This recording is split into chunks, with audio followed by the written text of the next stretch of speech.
మీ business ఏదైనా మీ ఊర్లో promotion చేయాలంటే అది సుమన్ టీవీతోనే సాధ్యం. ఇప్పుడే సంప్రదించండి. కూడా ఆశీర్వదించి పార్లమెంట్ పంపించమని ఎందుకంటే మీరు ఎమ్మెల్యేని గెలిపించుకున్నారు, ఎంపీని కూడా గెలిపించుకుంటే నేను మీకోసం పోరాడి పార్లమెంట్ లో మనకు రావాల్సిన నిధులు తెచ్చుకుంటే ఇప్పుడు అన్న చాలా చెప్పిన విషయాలు ఎయిమ్స్ నుంచి ఐఐహెచ్టి నుంచి ఇక్కడ మూసీ నది ప్రక్షాళన పిల్లాయిరెడ్డి ధర్మారెడ్డి తర్వాత ఈ ప్రాజెక్టులు అన్ని పెండింగ్ ప్రాజెక్టులు బ్రాహ్మణ వెల్లంలో ఈ పెండింగ్ ప్రాజెక్టులు అన్ని మన పార్లమెంట్ లో చేసుకోవాల్సిన అవసరం ఉంది.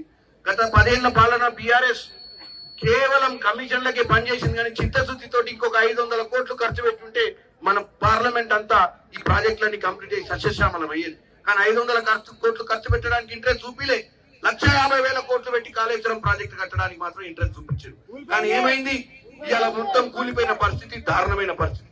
సో డబ్బు ఖర్చు పెట్టి 9 లక్షల కోట్లు అప్పు చేసిన కేసీఆర్ ఈ రోజు సోనియా గాంధీ గారు తెలంగాణ ఇచ్చింది నిధులు నియామకాల మీద. నీళ్ల పరిస్థితి అట్లుంటే నిధుల పరిస్థితి 9 లక్షల కోట్లు మిగులు రాష్ట్రాన్ని అప్పుల రాష్ట్రంగా చేసిపోయిండు. నిధుల పరిస్థితి అది. నియామకాలు నా తమ్ముళ్ళు చాలా మంది చదువుకొని ఊర్లోనే ఉంటున్నారు. మా అమ్మలక్కలు కష్టపడి 3-4 ఎకరాల భూమి ఉన్నా తినకున్న పిల్లల్ని చదివించుకొని హైదరాబాద్ లో ఇవాళ ఉద్యోగం చేయలేని పరిస్థితి. ఉద్యోగం ఎందుకు చేయలేకపోతున్నాం? ఎందుకంటే 20,000 30,000 నౌకరు వచ్చి హైదరాబాద్ లో రూముల కిరాయిలు మెస్సు బిల్లులు కడితే ఇంటికి వెళ్ళి 10,000 అడుగుతున్నారని చెప్పి ఇంటికి వచ్చి ఉంటారు. నేను ఒకటే చెప్తున్నా, నన్ను గెలిపిరి, నేను పార్లమెంట్ లో పోయి మనకు రావాల్సిన 2014 విభజన హామీ ప్రకారం మనకు రావాల్సిన నిధులు తీసుకొస్తా. ఈ రోజు కేసీఆర్ కి చిత్తశుద్ధి ఉంటే 20% కడితే ఇవాళ అర్బన్ డెవలప్మెంట్ ఫండ్స్ మనకి 20,000 కోట్లు వచ్చాయి. కానీ ఆ 20% కట్టడం ఇంట్రెస్ట్ లేదు. సెంట్రల్ గవర్నమెంట్ ఫండ్స్ మీద వాళ్ళ నిఘా ఉంటుందని వాళ్ళ మీద జాత పెట్టలేదు. మరి పోతే పోనీ ఈ ద్వారా ఇట్లాంటి పని చేసి ఫామ్ హౌస్ లో వండుకొని పాలన అందించాడు. మరి ఆయన ఏం చేసిండు? నరేంద్ర మోడీ పెద్దన్న పాత్ర వహించాల్సిన వాడు ఓన్లీ గుజరాత్ తప్ప వేరే రాష్ట్రాలు ఏం పట్టించుకోలేదు. 9 లక్షల కోట్లు అప్పైంది. ప్రాజెక్టులలో మోసం చేసి కోట్ల రూపాయలు దండుకుంటుంటే ఆడ కన్ను మూసుకొని నిద్రపోయిన నరేంద్ర మోడీ మళ్ళా మీ మధ్యానికి వచ్చి మళ్ళా ఇప్పుడు ఓట్లు అడుగుతుడు. ఇదేమన్నా పద్ధతేనా? అంటే 9 ఏళ్ళు మనకే 10 ఏళ్ళు మనకే కదా ప్రధానమంత్రి.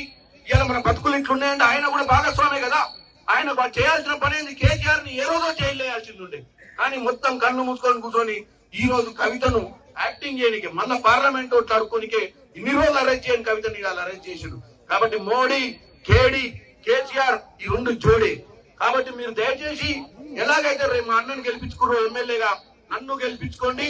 పార్లమెంట్ లో నేను ఎమ్మెల్యేగా అన్న ఇంకా నెల రోజులలో రేవంత్ రెడ్డి గారు మా అన్నలందరికీ చెప్పి మమ్మల్ని కూర్చోబెట్టి భోజనానికి వచ్చి జూన్ 4వ తారీఖు తర్వాత తొందరలో లోకల్ బాడీ ఎన్నికలు, సర్పంచ్లు, ఎంపీటీసీలు, జెడ్పీటీసీ ఎన్నికలు వచ్చేది ఉంది. మీరందరూ కూడా ఎలాగైతే ఎంపీని గెలిపించుకుంటారో ఎమ్మెల్యేని గెలిపించుకున్నారో మీరు కూడా లోకల్ బాడీలో ఉంటే మనం ప్రజలకు సేవ చేయడానికి చాలా సులభమైందని తెలియజేస్తున్నాం. ఈ ఎన్నికలు అందరూ సీరియస్ తీసుకోవాలి. ఈ ఎన్నికలు వచ్చే రిజల్ట్ మీ మీద పడుతుంది. మీరు ఈ రోజు అన్నని గెలిపించుకున్నాం కదా అని నెల రోజులు 3 నెలలు అయింది, 4 నెలలు అయింది. చల్ల వడకురి ఈ 15 రోజుల్లో మళ్ళా బూత్లలో ఓరి మన ఎన్ని ఓట్లు వచ్చినాయి అన్ని ఓట్ల కంటే ఎక్కువ తీసుకురావడానికి ప్రయత్నం చేయండి. మళ్ళా 2 నెలల్లో మీరు కూడా ఓట్ల కోసం పోవాల్సి వస్తుంది. కాబట్టి ఓటర్ మహాశయులందరినీ కాపాడాల్సిన అవసరం ఉంది. మనం మన పథకాలను తీసుకుపోవాల్సిన అవసరం ఉంది. అరే 10 ఏళ్ళు ఏం చేయనోడు 100 రోజులు కాగానే ఉందా అంటే 10 ఏళ్ళు అవకాశం ఇచ్చినాం. 2014లో ఏం చేయలే, 18లో గెలిచి ఏం చేయలే. 100 రోజులు కూడా ఓపిక పట్టలేక కేసీఆర్, కేటీఆర్, హరీష్ రావు సొల్లు కబుర్లు మాట్లాడుతున్నారు. మీరందరూ ప్రజల్ని చైతన్యవంతులు చేయండి. రేవంత్ రెడ్డి గారు 55 ఏళ్ల యువకుడు, ఓ 20 ఏళ్ళు మీ ఎమ్మటుండి మీకు సేవ చేయాలనుకుంటుండు. మా అన్నలంతా యువకులు, ఇంకో 10-15 ఏళ్ళు మీ ఎమ్మటి ఉంటారు. ఇవాళ ఓటేసి గెలిపించారు, పని చేయకపోతే రేపు మమ్మల్ని క్షమిస్తారా? క్షమించారు కదా. కాబట్టి నేను ఒకటే చెప్తున్నా, నన్ను ఆశీర్వదించండి, నన్ను పార్లమెంట్ పంపించండి. మీకోసం బడుగు బలైన వర్గాల కోసం పనిచేస్తా. నేను డెఫినెట్ గా మన డెవలప్మెంట్, మన పిల్లల భవిష్యత్తు కోసం పనిచేస్తా. ఎందుకంటే అన్న చాలా విషయాలు చెప్పిండు.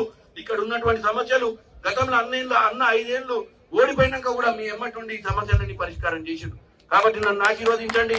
మీ అందరికీ నా హృదయపూర్వక నమస్కారాలు తెలియజేస్తూ ఒక్కసారి అందరు చేసేది కాంగ్రెస్ పార్టీ, కాంగ్రెస్ పార్టీ. ఇప్పుడు ముఖ్యమంత్రి గారు మీ 7-8 మంది కూర్చుంటే ఇదే డిస్కషన్ వచ్చింది.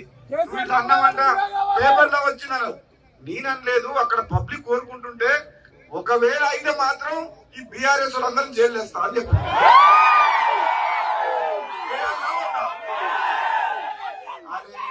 రాజగోపాల్ రెడ్డి సంగతి మీకు తెలుసు. మునుగోడులో రాజీనామా చేసి పోటీ చేస్తే 100 మంది ఎమ్మెల్యేలు వస్తున్నారు. నేను మొండోని ఒక్కసారి నేను డిసైడ్ అయితే నా మాట నిన్నే వినా. నేను ఎప్పటికీ చెప్తున్నా, అసెంబ్లీలో మాట్లాడినా, వేదిక నుంచి పెద్దలందరికీ మీ అందరికి కూడా హృదయపూర్వక నమస్కారం తెలియజేస్తూ, ఏం చెప్పినా తెలంగాణ వచ్చింది బడుగు బలహీన వర్గాల కోసం, పేదల కోసం వచ్చింది, కేసీఆర్ కుటుంబం కోసం రాలే. 2018లో 18 మంది ఎమ్మెల్యేలు ఉంటే ప్రజాస్వామ్యాన్ని కూలి చేసే విధంగా ప్రతిపక్షం లేకుండా మనం 12 మంది ఎమ్మెల్యేలను తీసుకున్నప్పుడే అప్పుడే నేను ఒక నిర్ణయానికి వచ్చిన, ఈ టిఆర్ఎస్ పార్టీని బొంద పెట్టాలి, కేసీఆర్ ని గద్దె దింపాలి, కేసీఆర్ కుటుంబాన్ని చెప్పినట్టు చేసిందా లేదా? అయిందా లేదా? కవిత జైలుకు పోయిందా లేదా? కేసీఆర్ ని గద్దె దింపినా లేదా? బిఆర్ఎస్ ని బొంద పెట్టినమా లేదా? ఉంటుందా? బిఆర్ఎస్ ఉంటుందా? బిఆర్ఎస్ టిఆర్ఎస్ నైజంతా, కేసీఆర్ కేసీఆర్ నైజంతా. వాళ్ళొక 20 ఏళ్ళు కాంగ్రెస్ పార్టీ ఉంటుంది. తెలంగాణ ఇచ్చిన పార్టీ ఏమాది? ఈ దేశానికి స్వాతంత్రం తెచ్చిన పార్టీ ఏమాది? మనకు బలహీన వర్గాల కోసం కష్టపడే పార్టీ ఏమాది? మరి మేము ఇంత కష్టపడే పార్టీ ఉండగా కుటుంబం పార్టీ మళ్ళా కేసీఆర్ బస్ చేసుకొని మళ్ళా ఓ 10 మంది డిపాజిట్ రాని వాళ్ళు ఎండబెట్టుకొని తిరుగుతుంది. ఒక్కని చూసి ఆయన ఒక ముఖంలో రక్తం లేదు, కేసీఆర్ ముఖంలో రక్తం లేదు. అని నేను అడుగుతా, కేసీఆర్ కి ఏమైనా సిగ్గుందా? మద్యం కుంభకోణంలో బిడ్డను తీసుకుపోయి జైలు వేస్తే ఏ ముఖం పెట్టుకొని ప్రచారం చేస్తుంది తెలంగాణలో? సిగ్గు జనం ఉంటే నువ్వు రద్దు చేయకపోతే నీ పార్టీని బిడ్డ రేపు ఫోన్ ట్యాపింగ్ కేసు అవుతుంది, ఎంక్వైరీ అవుతుంది. 10 ఏళ్ళు మాకు టీఆర్ఎస్ కాంగ్రెస్ పార్టీని అధికారాన్ని అడ్డపెట్టుకుని ఎట్లా అడ్డదొక్కినావు, ఎట్లా ఓడగొట్టినావు మమ్మల్ని, అదంతా రుజువు అయిన తర్వాత కోర్టులో నీ ఎమ్మెల్యేలు పోతారు, అవసరమైతే నీ బీఆర్ఎస్ పార్టీని కూడా రద్దు చేస్తుంది కోర్టు.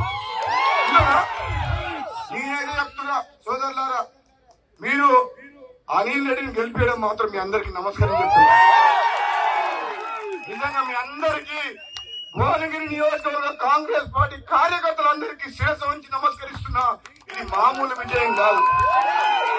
అనిల్ రెడ్డికి వచ్చిన 25,000 వేరే నియోజకవర్గాల్లో లక్ష మెజార్టీ వచ్చిన ఒక ఎత్తు, భువనగిరిలో 25,000 రావడం కూడా ఒక ఎత్తు.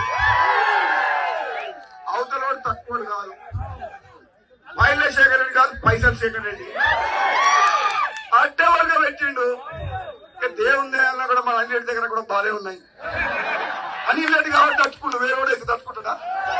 ఈయన కాబట్టి మొండు కాబట్టి 10 ఏళ్ళు పోరాటం చేసి భువనగిరి గడ్డ మీద మీ అందరి ఆశీస్సులతో కాంగ్రెస్ పార్టీ జెండా ఎగిరేసింది. ఇక చూడాలా, మీ అందరికి ఒక మాట చెప్తున్నా, నేను ఎక్కువ సమయం తీసుకోను కానీ 10 ఏళ్ల పాపాల చిట్ట మేము తిప్పుతున్నాం. ఒక్కొక్కటి చూస్తే తేనెతిట్ట దాకా మొత్తం కదులుతుంటే దానిలోకి వెళ్ళి పాములు, జర్రులు, పురుగులు ఏమేమి వెళ్తున్నాయంటే మొత్తం వెళ్తున్నాయి పుట్టలకి వెళ్ళి.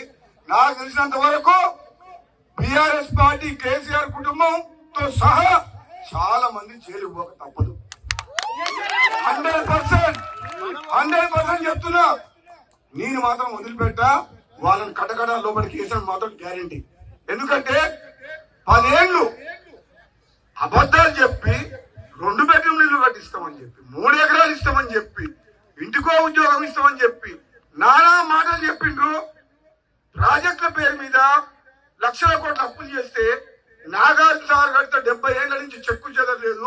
కాళేశ్వరం ప్రాజెక్టు 1,00,000 కోట్ల అప్పు చేస్తే కూలిపోయింది, నీళ్లు లేవు ఇప్పుడు దాంట్లో. ఇప్పుడు వర్షాకాలం వస్తే నీళ్లు పెట్టరా దాంట్లో.